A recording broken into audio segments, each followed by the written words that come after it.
दोस्तों, space travel की शुरुआत उस वक्त से ही हो चुकी थी जब इंसान ने पहली बार अपना कदम चांद पर रखा था। तब से ही ना जाने हमने कितने सारे स्पेस एक्सप्लोरेशन मिशन कंडक्ट कराए हैं, जिसमें से हमारा अगला टारगेट मार्स है। और प्रोबेबली जल्दी हम मंगल ग्रह पर भी अपनी कॉलोनीज बना लेंगे।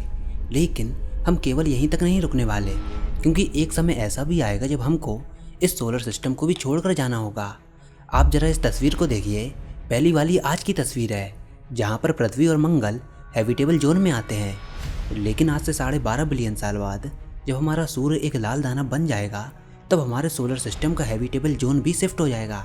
जैसा कि आप इस इमेज में देख सकते हो, उस वक्त जुपिटर और सैटर्न हैबिटेबल जोन में आ जाएंगे और उस वक्त हमारा सोलर सिस्टम बिल्कुल भी सेफ नहीं रहेगा। हमको इसको पूरी तरह से छोड़कर जाना होगा। हाँ, 12 बिलियन साल काफ़ी लंबा समय है, लेकिन स्पेस में ट्रैवल करने की तैयारी हमको अभी से ही शुरू करनी होगी, क्योंकि इस अनंत ब्रह्मांड के सामने हम इंसान मात्र एक चींटी की तरह हैं। अगर हमने अभी से अपने अस्तित्व को बचाने की कोशिश नहीं की, तो इस ब्रह्मांड में से इंसान का वजूद पूरी तरह से मिट जाएगा। अब प्रॉब्लम क्या है कि स्पेस में डिस्टेंस काफ़ी लंबे होते हैं, हमको काफ़ी ज़्यादा ट्रैवल करना होता है। उदाहरण के लिए, जो हमारा सबसे नज़दीकी सोलर सिस्टम है वो हमसे 4 लाइट ईयर दूर है। मतलब प्रकाश, जिसकी स्पीड इस ब्रह्मांड में सबसे ज़्यादा तेज है, अगर हम उस स्पीड से भी ट्रैवल करें तो हमको वहाँ तक पहुँचने में 4 साल का समय लग जाएगा। और ज़रा सोचिए, अगर हमको 100 लाइट ईयर दूर जाना हो तो हमको 100 साल का समय लग जाएगा। मतलब स्पेस में डिस्टेंस काफ़ी लंबे होते हैं। अगर हम स्पीड ऑफ लाइट से चलने वाली टेक्नोलॉजी अचीव भी कर लेते हैं, तो हमारे सामने दूसरी समस्या आएगी, इंसान की एज और उनकी उम्र। वो कैसे? अगर हमको पृथ्वी से किसी दूसरे प्लेनेट पर जाना हो जो कि हमसे 100 लाइट ईयर दूर हो, तो अगर हम स्पीड ऑफ लाइट से भी ट्रैवल करें तो हम में से शायद कोई भी इंसान वहाँ तक नहीं पहुँच पाए, क्योंकि एक एवरेज ह्यूमन की एज लगभग 80 साल होती है। तो उस प्लेनेट तक पहुँचने से पहले ही हम इंसान रास्ते में ही मर जाएंगे। हाँ, ऐसा ज़रूर हम कर सकते हैं कि स्पेस में ही हम अपने ऑफस्प्रिंग्स को जन्म दें, तो हम नहीं लेकिन हमारे बच्चे वहाँ तक पहुँच जाएंगे। लेकिन ये कोई डेफिनेट सोल्यूशन नहीं हुआ। तो हमारे पास 2 रास्ते हैं, या तो हम किसी तरह इंसानों की एज बढ़ाएं, 100 साल से बढ़ाकर 500 साल कर दें या फिर 1000 साल कर दें, या फिर हम अपने शरीर को एक ऐसे स्टेट में लेकर जाएं जहां पर हमको समय के बीतने का अनुभव ही ना हो। समय लगातार बीत रहा होगा, लेकिन हमारे शरीर में समय के बीतने के साथ कुछ भी बदलाव नहीं होगा। ऐसी स्टेट को हम हाइबरनेशन स्टेट कहते हैं। आपने कई सारे एनिमल्स को देखा होगा जो कि एक पर्टिकुलर सीजन के आने पर अपने आप को हाइबरनेशन मोड में डाल देते हैं, और जैसे ही वो सीजन एंड होता है तो वो वापस से हमको नजर आने लगते हैं। उदाहरण के लिए बियर, जैसे ही विंटर सीजन आता है तो वो अपने आप को हाइबरनेशन मोड में डाल देता है, या फिर यूं कहें वो अपने आप को डीप स्लीप में ले जाता है। अब जब वो हाइबरनेशन मोड में होता है तो उसकी बॉडी की मेटाबॉलिज्म, उसकी हार्ट बीट, उसकी ऑक्सीजन कंजम्पशन काफ़ी लो हो जाती हैं, और बाकी की शरीर की मेटाबॉलिक एक्टिविटीज़ भी स्लो हो जाती हैं। ऐसे में उसको कम एनर्जी की रिक्वायरमेंट होती है, और वो एनर्जी की रिक्वायरमेंट पूरी करता है अपने फैट को कंज्यूम कर कर। नॉर्मली ज़्यादातर एनिमल अपने एनर्जी की रिक्वायरमेंट कार्बोहाइड्रेट्स को जलाकर करते हैं, लेकिन जब वो हाइबरनेशन मोड या फिर डीप स्लीप में होते हैं तो वो एनर्जी की रिक्वायरमेंट पूरी करने के लिए अपने फैट का इस्तेमाल करते हैं। मतलब कुल मिलाकर हाइबरनेशन मोड में एनिमल्स की मेटाबॉलिक एक्टिविटीज़ काफ़ी स्लो हो जाती हैं। लाइक एक गिलहरी का दिल 1 मिनट में 200 बार धड़कता है, लेकिन जब वो हाइबरनेशन मोड में जाती है तो फिर 1 मिनट में उसका दिल केवल 3 बार ही धड़कता है। तो अगर हम इंसानों की बात करें तो हाइबरनेशन मोड में जाना या फिर डीप स्लीप में जाना एक ऐसा तरीका है जहां पर हम इंसान समय की चाल को अनुभव नहीं कर पाएंगे। लाइक जब भी हम सो रहे होते हैं और जब भी हमको ड्रीम नहीं आते तो हमको ऐसा लगता है कि अभी एक पल पहले रात थी और दूसरे ही पल सुबह हो गई। मतलब जब हम सो रहे होते हैं तो हमारे शरीर को ऐसा फील होता है कि समय काफ़ी तेज़ी से बीत गया है। सोते समय हम समय की चाल को काफ़ी हद तक महसूस नहीं कर पाते। आई थिंक आपने इस चीज़ को कई बार महसूस किया होगा। रात में हम अपनी आंख बंद करते हैं और जैसे ही हम अपनी आंख खोलते हैं तो सुबह हो चुकी होती है। हमको मालूम ही नहीं पड़ता कि 10 घंटे कैसे व्यतीत हो गए। अब जरा सोचिए कि क्या होगा अगर एक इंसान के शरीर को 80 से 90 साल नींद में सुला कर रखें। क्या होगा अगर एक इंसान के शरीर को हाइबरनेशन मोड में डाल दें। तो ऐसा होने की बिल्कुल पॉसिबिलिटी एग्जिस्ट करती है कि जब वो इंसान हाइबरनेशन मोड से बाहर आए तो उसको पता ही ना चले कि 100 साल बीत चुके हैं। अब अगर ऐसा हुआ तो इसके इम्प्लीकेशन काफ़ी कमाल के होंगे, क्योंकि इससे हमारा स्पेस ट्रैवल काफ़ी आसान हो जाएगा। वो कैसे? मान लीजिए आपको 500 सालों का स्पेस ट्रैवल करना है, तो क्योंकि इंसान 500 सालों तक जीवित नहीं रह सकता तो हम उसको हाइबरनेशन मोड में डालेंगे। हाइबरनेशन मोड में उसका शरीर बिल्कुल प्रिजर्व रहेगा, बस हमारे शरीर की एक्टिविटीज़ पूरी तरह से बंद हो जाएंगी। हमारे शरीर को एक कैप्सूल में कैद किया जाएगा जिसके अंदर हमारा शरीर बिल्कुल सुरक्षित रहेगा। हम उसके अंदर डीप स्लीप में जा चुके होंगे और हमारी आँख 500 सालों के बाद ही खुलेगी। तो ऐसे में हाइबरनेशन मोड में जाने के बाद हमको 500 सालों के बीत जाने का अंदाज़ा ही नहीं होगा और हम 500 सालों की दूरी तय कर चुके होंगे, जबकि हमारे शरीर को ऐसा लगेगा कि अभी कुछ समय पहले ही तो हम सोए थे। तो ऐसे हाइबरनेशन मोड में जाकर फ्यूचर में स्पेस ट्रैवल करने की टेक्निक ज़रूर सामने आएगी और इस चीज़ को आपने कई सारी साइंस फिक्शन मूवीज़ में भी देखा होगा, जिसमें से एक सबसे बड़ी एग्जाम्पल है पैसेंजर। इस मूवी में एक स्पेसक्राफ्ट होता है जिसमें कई सारे पैसेंजर्स को हाइबरनेशन मोड में रखा जाता है जो कि दूसरे प्लेनेट पर जा रहे होते हैं। उनके हाइबरनेशन चैम्बर को इस तरीके से डिज़ाइन किया गया था कि उनकी नींद अपने डेस्टिनेशन पर पहुंचने से ही खुले। आई थिंक आप में से कई सारे लोगों ने इस मूवी को ज़रूर देखा होगा।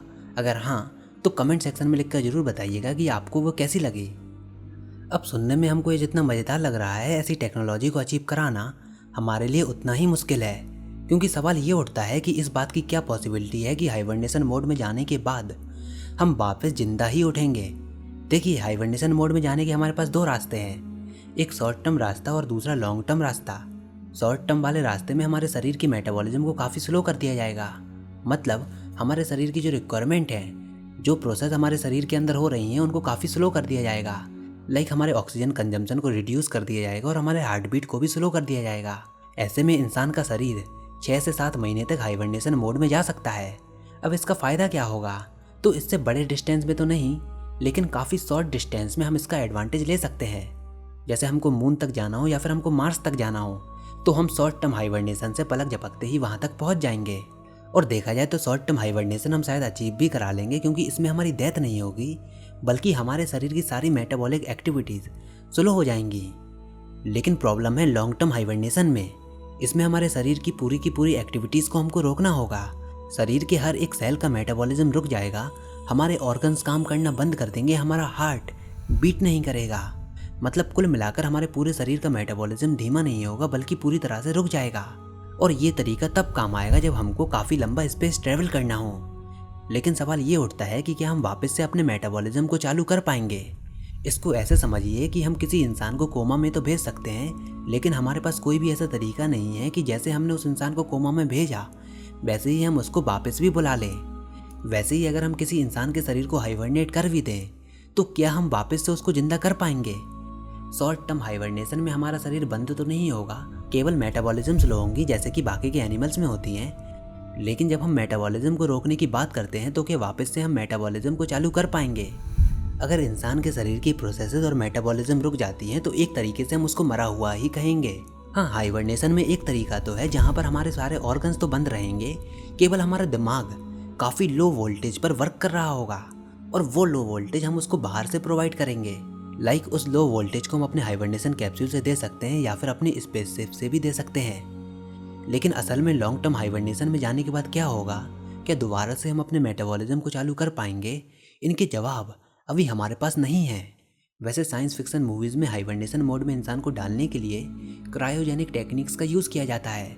मतलब इंसान को एक काफ़ी ठंडे लिक्विड में रखा जाता है, जैसे कि लिक्विड नाइट्रोजन।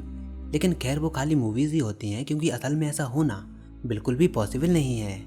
अब खुद ही सोचिए कि इंसान वार्म ब्लडेड होते हैं। अगर इंसान के शरीर का टेम्परेचर 0 डिग्री सेल्सियस से नीचे जाए, तो हमारे शरीर में जितना भी वाटर मौजूद है वो सब जमने लगेगा, और जब वाटर आइस में कन्वर्ट होगा तो हमारे सारे सेल डिस्ट्रॉय हो जाएंगे और हम मर जाएंगे।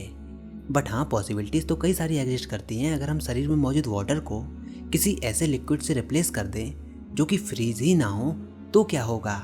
तो सोचिए, अगर ह्यूमंस को हाइबरनेशन मोड में डालने के लिए हम लोअर टेम्परेचर का यूज़ करें, तो ऐसे में हमको इंसान के शरीर के पूरे वाटर को एंटी फ्रीजिंग एजेंट के साथ रिप्लेस करना होगा, जिससे कि लोअर टेम्परेचर में जाने पर हमारा शरीर डैमेज ना हो।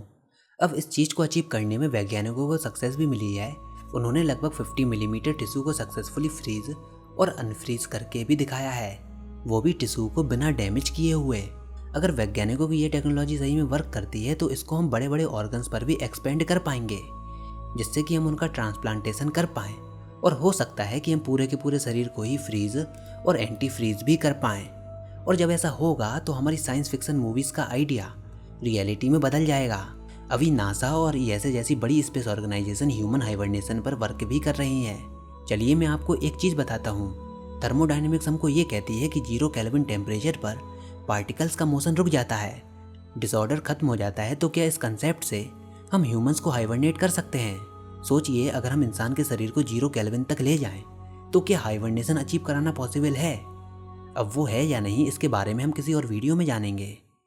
लेकिन ह्यूमन हाइबरनेशन के एप्लीकेशन केवल स्पेस तक ही सीमित नहीं होंगे, बल्कि स्पेस ट्रैवल करने से पहले उसके कई सारे बेनिफिट्स हमको पृथ्वी पर ही देखने को मिलेंगे। शॉर्ट टर्म हाइबरनेशन से हमको मेडिकल फील्ड में काफ़ी ज़्यादा बेनिफिट मिलेंगे। कई सारे ऑपरेशंस को हम इजीली परफॉर्म करा पाएंगे। अगर इंसान का शरीर मर भी रहा होगा तो हम उसको हाइबरनेशन मोड में डालकर उसकी लाइफ को सेव कर पाएंगे। इसी तरह अगर एक्सीडेंट जैसी कोई क्रिटिकल सिचुएशन सामने आती है और अगर उस समय कोई डॉक्टर अवेलेबल नहीं होता, तो ऐसे में हम उस इंसान के शरीर को हाइबरनेशन मोड में डाल देंगे और उसको तब तक हाइबरनेशन मोड में रखेंगे जब तक कि डॉक्टर अवेलेबल ना हो। ऐसे ही कैंसर जैसी जानलेवा बीमारियों का भी ट्रीटमेंट हम इससे करा पाएंगे।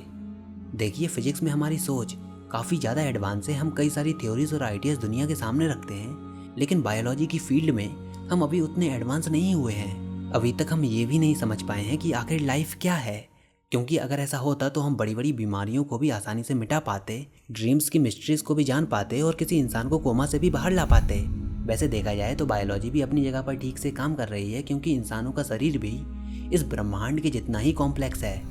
बट हाँ, अगर हम कुछ सालों में अपने शरीर के मेटाबॉलिज्म को स्लो करने का तरीका सीख पाए बाकी के एनिमल्स की तरह, तो ये हमारे लिए और मेडिकल साइंस के लिए काफ़ी बड़ी अचीवमेंट होगी और उसके बेनिफिट्स भी काफ़ी ज़्यादा होंगे। पूरे यूनिवर्स में तो नहीं, लेकिन शॉर्ट टर्म हाइबरनेशन के द्वारा हम मार्स तक तो जा ही पाएंगे। खैर, आपको इसके बारे में क्या लगता है कमेंट सेक्शन में लिखकर ज़रूर बताइए। इस वीडियो को लाइक कीजिए, अपने दोस्तों के साथ शेयर कीजिए और अगर आपने हमारा चैनल अभी तक सब्सक्राइब नहीं किया तो इसको सब्सक्राइब जरूर कीजिए, ताकि आगे आने वाली कोई वीडियोस और अपडेट्स आपसे मिस ना हो पाएँ।